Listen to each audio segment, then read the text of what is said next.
ए राजा कहो कहाँ जाता रहो? बाजारी जाता नहीं हो। एगो बात बोली। कहो ना। हमार जिंदगी तो जंजाल हो गई बा हो। काहे हो?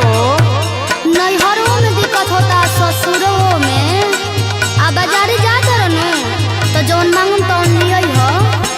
सुनो राजा काला साड़ी लई हो, कमर में छिप जाए। राजा काला साड़ी लई हो, कमर में छिप जाए। राजा काला साड़ी लई हो।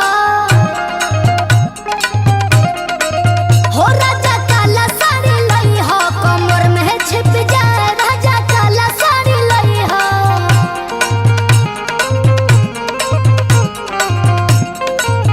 तू तो बड़ बड़ू हो। कबो कहेलू कि लाल लिपस्टिक लिया बो, अभी कहतर कि करिया साड़ी लिया बो।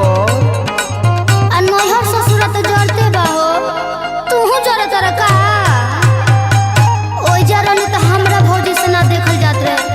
आ ए जबानी तो तहरा भौजी के नहीं देखल जात। हाँ का भइल हो? अपन वृत्तांत बताबो। नैहर में पहिने भौज हमारी बराजर। नैहर में पहिने नैहर में पहिने भौज हमारी बराजर। नैहर में पहिने भौज हमारी बराजर। हो सारे ससुरा में हारे, सारे ससुरा में पहिरी गोतनिया चोरी जा।